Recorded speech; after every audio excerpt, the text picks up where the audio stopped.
Olá pessoal, tudo bem com vocês? Aqui é o Luiz, professor de História da Rede Pública e Estado de Ensino, e este é o canal Que História é Essa? Um canal de educação, cultura, entretenimento e um pouquinho de política, às vezes. Muitos dos meus seguidores vieram por causa dos meus vídeos sobre reprovação. Eu tento relutar um pouco em fazer esse conteúdo porque eu acredito que a maior parte das dúvidas, pelo menos, eu já solucionei em vídeos anteriores, e você consegue ver em playlists ou mesmo rever. Mas de tempos em tempos, como eu vejo que algumas perguntas se repetem, ou mesmo outras perguntas pedem uma certa atualização, se as mesmas regras valem para esse ano ou não, eu decidi fazer esse vídeo de respondendo aos comentários, e dependendo do retorno dele eu posso fazer outros, por que não? Afinal, se vocês querem esse conteúdo, acho que o mínimo que eu posso fazer é responder as dúvidas de vocês, né? Então eu separei algumas dúvidas que foram feitas nos meus comentários e pretendo respondê-las no episódio de hoje. Se você estiver interessado, fique depois da vinheta para saber um pouco mais. Bom, primeiro um esclarecimento, né, por que eu fiquei um tempo sem postar, porque o canal tá meio desmovimentado, e até mesmo o que eu ando fazendo. Eu sou professor de História da Rede Pública Estadual de Ensino, mas agora eu tô trabalhando no Centro de Inovação, que é um outro órgão dentro da Secretaria. Calma, eu já vou responder as dúvidas sobre reprovação. Fica aí, cara, só precisa entender um pouco sobre o contexto, ou seja, quem tá respondendo as dúvidas de vocês, né? Então eu sou um professor que atuou na sala de aula aí por 7 anos, e agora eu trabalho no Centro de Inovação, que é um espaço que recebe visitantes, que fica no atual CIEBP, né, que é um espaço que fica na zona oeste de São Paulo, e toda a rede de São Paulo pode visitar esse espaço. Inclusive, ontem eu gravei um programa chamado Mão na Massa, e você pode ver aqui em cima um pouco sobre o trabalho que eu ando fazendo. Então vai lá, dá um curtir, dá um like, porque pro meu chefe aí, pra chefia, é muito importante o engajamento desse vídeo, e é um sinal de que eu tô fazendo um bom trabalho e eu me sinto motivado. Afinal, meu trabalho é ser professor antes de ser youtuber, né? Então vai lá, dá um like, se você gostar do conteúdo que tá aqui, vai lá e dá esse apoio, né? Mas vamos lá, vamos direto ao ponto, vamos falar sobre as reprovações, sobre as dúvidas e as questões que vocês colocaram, né? Os comentários aqui eu não vou censurar o nome, com alguns candidatos, perdão, alguns canais fazem, né? Porque meu canal é pequeno, eu acho que vocês não vão lá perturbar a pessoa, né? Então o pessoal vão pedir um respeito mútuo aí, né? É só pegar realmente as dúvidas dos comentários e tentar trazer aqui a discussão para o coletivo, né? Primeiro a Isadora, aqui no primeiro comentário do dia, fala o seguinte: eu me sinto desmotivado e triste. Eu assisto às aulas online, mas não consigo entregar trabalho porque eu esqueço. Não fiz nenhuma atividade desde o começo do ano, e minhas notas estão muito baixas. Pior que eu estou com meu psicológico muito ruim, não consigo fazer nada de útil. Minha desmotivação me faz querer tirar a minha própria vida, sem ironia. Para piorar, eu não consigo aprender nada nas aulas e por isso eu não sei o assunto das provas de nenhuma matéria. A minha escola está tendo online e presencial, mas eu estou na online porque me sinto muito insegura. Bom, Isadora, se sinta abraçada por esse professor, e acredito que por muitos dos alunos e daqueles que comentam nos comentários ali que você aparece. Se você se sentir desconfortável de ser citado aqui, pode falar à vontade, eu tiro o vídeo, eu censuro essa parte, não tem problema. A ideia não é realmente constranger nem nada, mas dizer que você não está sozinha, Isadora. Esse último ano, esses últimos meses foram muito difíceis para muita gente. Eu mesmo, como professor, me senti tão atingido. Eu não sabia o quanto fazia falta o contato, o feedback imediato, né? Que você poder ver a expressão nos olhos das crianças, a fala, o ritmo de fala, saber a confirmação, né, do que você está sentindo, né? Você tá vendo a pessoa faz muita diferença pessoalmente. Então essa desmotivação que você sentiu, Isadora, de questionar a própria vida, o sentido dela, eu também senti. Tanto que eu mudei de área, né? Eu acabei saindo da sala de aula, indo para um órgão central, mudando um pouco na minha atividade. E os alunos não têm essa escolha, né? Não como nós adultos que podemos mudar de trabalho, por exemplo, você tem que continuar fazendo. Então se sinta abraçada, isso é normal. É normal se sentir desmotivado, é normal se sentir mal, sentir coisas que você nunca sentiu antes. E é sempre importante buscar atendimento psicológico se você tiver esse recurso à mão, e se não tiver, procurar atendimentos públicos, né? Você tem alguns canais públicos, universidades que fazem atendimentos gratuitos, ou pelo menos com preços acessíveis.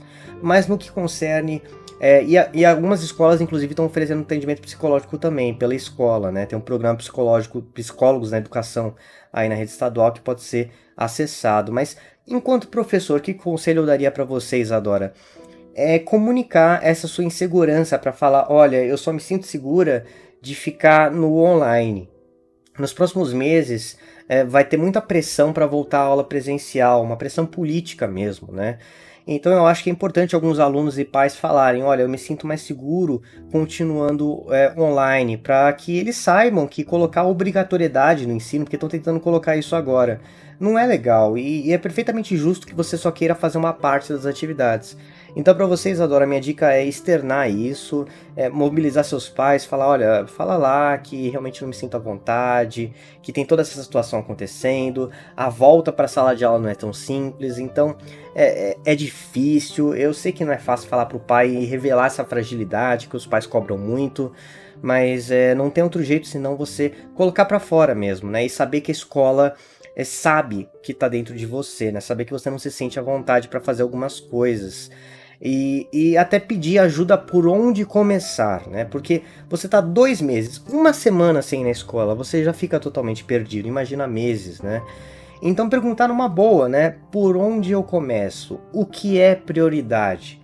Porque falar fazer tudo, isso é coisa de um professor ruim, tá? Professor que fala, faz tudo aí, é um professor ruim. Eu posso falar isso sem sombra de dúvidas. Um professor bom, um professor que é profissional, ele vai falar, olha, você começa por isso aqui e você vai fazendo aos poucos, tá? E eu tenho certeza que pelo menos um professor ou mais, né? Tomara que sejam mais, vão te colocar aí no caminho, Isadora, e você e demais alunos. Que você saiba fazer de acordo com o que cabe dentro de você. Não pode exigir muito mais do que isso, né? Não, faz tudo aí que você não fez em 2 meses. Não existe isso, né? Dá um caminho, um plano de recuperação para o aluno, né? Então é isso. Externe suas dificuldades, Adora, fale que você não se sente à vontade, essas dificuldades, e pergunte por onde começar na maior humildade. Envolva seus pais, que eles possam ser esse seu anteparo, né? Que eles falem seu nome, se possível. Mas vamos continuar, que temos mais dúvidas aí, né? E tá aí pergunta, né? Professor, tenho uma dúvida. Reprovar por falta, no caso da minha escola, com 50 faltas do ano letivo. Tipo 50 dias ou 50 faltas, somando as faltas de cada aula. É uma pergunta meio confusa, mas é porque a informação é confusa. Como funciona a reprovação por falta? Olha, você precisa de 75% de frequência na maior parte das legislações, né? LDB, Lei de Diretrizes Básicas, Regimento de Escola. O que significa isso? A cada 4 dias você precisa estar em 3 na sala de aula, mas a frequência pode valer tanto para os dias em aula quanto para as matérias. Então, por exemplo, você tem 4 aulas de história na semana. Se você faltou num dia que tem dobradinha, você já faltou em metade das aulas de história. Então é capaz que você reprove em história por falta. Entendeu como é complexo? Agora, se você faltou só um dia da semana de 5, você só faltou 20%. Então, pelo total das aulas, você não faltaria. Mas como você faltou num dia crítico para a história, é capaz que as faltas te dificultem em história. Imagina matérias que só tem uma aula por semana, ou duas, como artes, por exemplo, né? Você pode acabar reprovando naquela matéria, porque nos dias que você resolve faltar sempre, né, você não tem aquela matéria. Então a questão da reprovação por falta depende. Depende de quantos dias você falta e depende de quantas aulas daquela matéria você tem. Então não existe um número mágico. A questão é, se você falta muito toda semana, você vai ter um problema com alguém. A questão é saber com quem você tem esse problema, com qual professor, qual matéria está em déficit, beleza?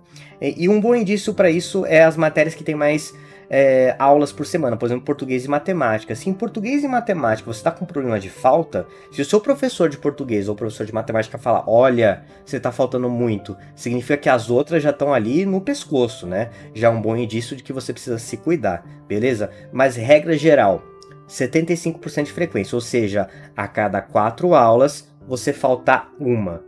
Ou, se você quiser ver em termos de semana, se a cada 5 dias você falta 2, você é um cara que tem bastante problema de falta, beleza? E isso pode te dar problemas no futuro. Vamos lá, Star fala o seguinte, olha moço, esse ano não tá muito diferente pra mim, pois eu tive uma boa recaída no emocional, então não fiz nenhuma atividade da escola por conta dessa falta de motivação. Foi bem feio isso, pois sempre fui uma boa aluna. Você acha que minha escola vai compreender isso?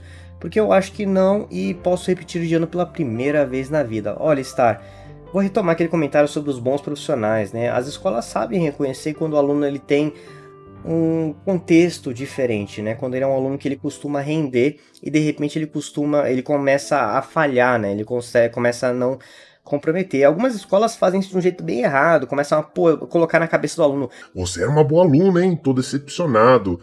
eu acho que isso não é legal, né? A escola pode até tentando motivar, mas eu acho que isso não acrescenta muito.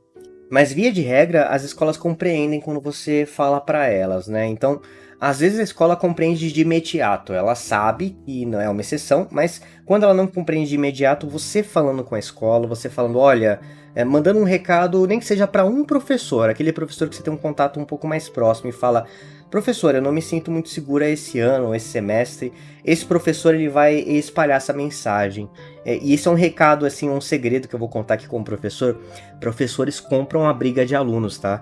Quando a gente chega assim, tem um professor que conhece um aluno e sabe que ele é especial, ou mesmo que ele é esforçado, que ele é criativo, aquele aluno bagunceiro, mas que ele é criativo, o professor compra a briga de aluno, tá? Então seja aliado de um professor, que isso ajuda muito no processo. Mas vamos lá, continuando. Zig Einer, ou Zig Einer, como é que vai ser o método de aprovação esse ano? Está tudo indo como o ano passado? Professores mandando 300 matérias para o aluno e ninguém aprendendo nada. Oficialmente, segundo a lei, continua tal qual era ano passado. Com uma pequena diferença, né? Existe uma pressão para que o ano termine de maneira presencial. Aqui em São Paulo estão adiantando, por exemplo, a vacinação. E pode parecer, e é de fato, né, uma política pública, é pelo bem, é pela vida, mas vai haver uma pressão. Inclusive, eu, professor, fui vacinado. Nossa, ainda bem. Eu acreditava que nunca isso ia acontecer, mas eu fui vacinado com 31 anos de idade, consegui ser vacinado, porque eu sou professor, né? Então aqui tem prioridade, aqui em São Paulo. Mas vai ter uma pressão para voltar às aulas presenciais, né? Então, se no ano passado terminou a distância, ou pelo menos com a presença opcional, a tendência é esse ano terminar com presença obrigatória. Essa é a minha aposta, que a maior parte das redes estaduais de ensino aí vão terminar com presença obrigatória. Então o sistema é o mesmo, você precisa de nota e você precisa de presença, né? Só que se ano passado terminou um pouco mais solto, esse ano a tendência é terminar um pouco mais fechado. Mas você precisa continuar fazendo as atividades, tá? É possível justificar ausência porque você não apareceu no Teams, porque você não entregou atividade naquele dia, entregou atrasado. Vai ter essa possibilidade, mas você precisa mostrar duas coisas, como eu falei, né? Rendimento, ou seja, as atividades e avaliações, mas também a presença, né? E aí você tem que ver o que sua escola está contando como presença. A entrega da atividade já vale como presença ou tem que responder chamada no Teams, na chamada online, tem que aparecer lá no centro de mídias, você tem que verificar qual é o sistema. Então lembre disso, nota e frequência, o critério é o mesmo, beleza? Continuando aqui. Por que eles não utilizam mensagem de vídeo? Seria mais fácil. Aqui é uma pergunta sobre o centro de mídias, mensagens de vídeo. A gente sempre tem sugestões de como os professores deveriam melhorar a comunicação com os alunos, mas a verdade é, quanto maior o sistema, por exemplo, a gente está falando de um aplicativo para todos os 3,5 milhões de alunos da rede estadual de São Paulo e 250 mil profissionais da educação. Então nós temos quase 4 milhões de pessoas integradas em um dispositivo. Quando tem muita gente envolvida, a coisa tende a funcionar de um jeito bem esquisito, né?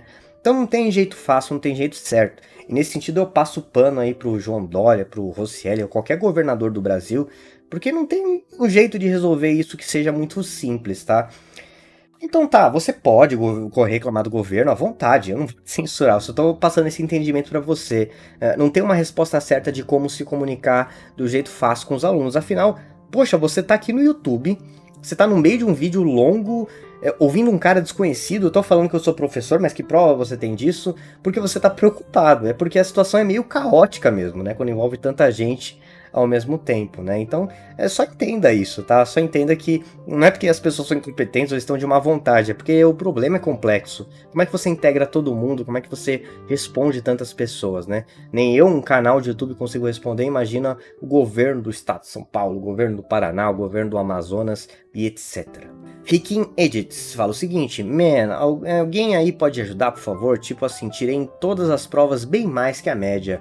Fui bem no simulado e fiz a prova de transferência, mas até agora, de umas 80 tarefas, fiz só 30. Tem chance de reprovar, não é, né? A tendência é a gente ficar preocupado com esse número mágico, né? Eu fiz tantas atividades do total, mas a verdade, e essa é uma resposta bem inconveniente, porque você vem aqui para receber respostas concretas, né?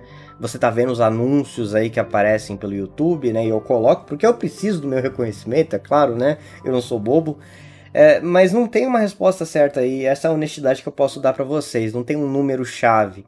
Fazer 30 de 80 depende, cara, depende de muito, porque nem todas as atividades têm o mesmo peso. Por exemplo, se você faz uma atividade de revisão de um professor X, por exemplo, um professor de artes que ele dá uma atividade por semana, né? E no total ele vai ter dado 10 atividades no bimestre inteiro. Aí você não fez uma delas, né? E aí vai ter um peso diferente de você ter um professor de matemática que deu 60 atividades e você não fez uma delas, né? Então depende da matéria, depende da quantidade de atividades que aquele professor passou. Imagina aquele professor que só passa 3 atividades no bimestre inteiro e você não fez duas, você não fez a maioria. Então você tem que pensa assim, matéria a matéria. Quanto eu completei as atividades de cada uma das matérias? E aí você vê. E se você tiver muitas matérias com menos da metade das atividades, aí você tem que se preocupar, cara. Aí você tem que ver atrás, né? E também ver qual atividade você fez. Você fez uma atividade de revisão simples ou você fez uma prova bimestral? Veja, na escola já tem isso, né? Você sabe muito bem que um exercício de copiar a lousa é diferente de uma prova. Então você tem que ter esse mesmo senso crítico quando você faz atividade online. Nem toda atividade é igual, beleza? Aqui tem um conselho, né? Que eu acho que é interessante a gente passar para vocês. Relaxem, estamos todos no mesmo barquinho da ansiedade. Já até recebi uma carta dizendo que se minha mãe não comparecer na escola, eles vão chamar o conselho tutelar. Então hoje, 15 de junho, que é o dia do vídeo, né? Eu, Ícaro, vou virar à noite e terminar 4 apostilas inteiras e um caderno de 300 folhas de atividade para entregar. Atualizo vocês sobre o caso. Ouçam música me ajuda bastante a estudar e passar o tempo, né? Então aqui um recado do Ícaro, né, falando para vocês não se preocuparem, que a situação está periclitante, está complicada para todos e que ouvir música ajuda a se concentrar e fazer a lição, né? Sobre o conselho tutelar, como é que funciona? Olha, o conselho tutelar, ele só aborda os pais no caso de um crime ou uma infração, né, um desrespeito à lei. No caso seria o abandono de incapaz, que os pais se mostram incapazes de acompanhar os próprios filhos. Isso aí é uma acusação muito grave. Para comprovar isso, seria um completo abandono da escola, por exemplo. Então veja, se um aluno não faz nenhuma atividade por meses, isso é abandono, porque significa que os pais não deram a mínima atenção. Mas se esse aluno fizer um pouquinho de atividade todo dia ou toda semana, o conselho tutelar não tem nenhuma prova para te prejudicar. Então é esse o meu conselho pro Ícaro. Você não precisa fazer tudo de uma vez, tá? Se você tivesse feito só um pouquinho, o conselho já não teria nenhum argumento para encher o saco dos seus pais. Então é isso, a escola pode até tocar o terror, mas a questão é isso, né? Conselho tutelar é coisa grave, é tirar guarda de filho de pais, tá? Não é uma coisa para ser mobilizada para problema disciplinar. Então, se você está informado do problema, se os seus pais estão em cima de você, falando, olha, faz as lições a partir de agora, nem que você comece a fazer só as de agora, você ignora as que foram passadas no passado e começa a fazer só as de agora. O conselho tutelar já não pode te agredir, você pode até perder nota, porque você deixou de fazer as lições do passado, afinal, consequências da vida, né? Se você não fez a lição, você não vai ter nota, é simples, né? Mas conselho tutelar, você voltou a fazer lição, acabou o problema. Na verdade, você fez uma lição, o conselho tutelar já não pode fazer mais nada, porque significa que seus pais já estão te acompanhando. Beleza, falou, ó, ele já sabe, e eles vão ver outros casos. Afinal, o conselho tutelar trata de casos muito graves, né? De negligência, de pais que não servem para cuidar de outros seres humanos. A gente vive no Brasil, sabe? Tantos problemas graves, você acha que o conselho tutelar vai ficar ligando se você não faz lição, se você não faz todas? Eu não julgo o Ícaro aqui por ter medo, porque as escolas usam isso como um bicho-papão, né? Mas o conselho tutelar é realmente no último dos últimos casos, beleza? Então vamos lá, vamos continuando aqui. Pessoal, não fiz nenhuma matéria de inglês. Posso reprovar de ano por causa de matéria de inglês? Essa é uma pergunta interessante, né? Uma matéria te reprova? Não, tá? Em escola pública, não. Ninguém reprova por uma matéria só. Só se uma coisa muito bizarra acontecer, se houver uma conjunção de planetas, né? Se houver o conselho escolar decidir, todos os professores falar, não, eu acho que esse cara merece ser reprovado por causa de uma matéria. Então, geralmente não. O ruim é, você perdeu a chance de conhecer essa matéria.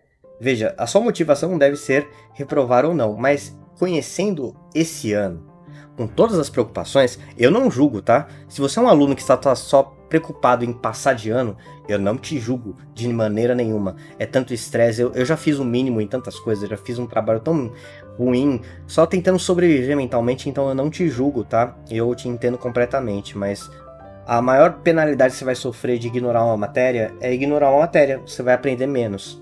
Mas reprovar por uma matéria, seja, mesmo se fosse português, que é tipo, ou matemática são as mais importantes, eu não vi na minha trajetória como professor isso acontecer, tá? Em 7 anos como professor, eu não vi isso acontecer. Então, na rede pública, pelo menos, eu acho difícil acontecer. Se eu fizer todas as atividades e as provas sem vir ao online, eu reprovo? Chief PlayStation perguntou aqui. Depende, cara, depende do critério. Se a sua escola falar, olha, presença é participar da aula online, então ela vai te dar falta 100% se você não ver as aulas, né? Mas aí é difícil ela provar. Como é que ela vai provar? Você pode trucar a escola, tá? Ó, conselho aqui.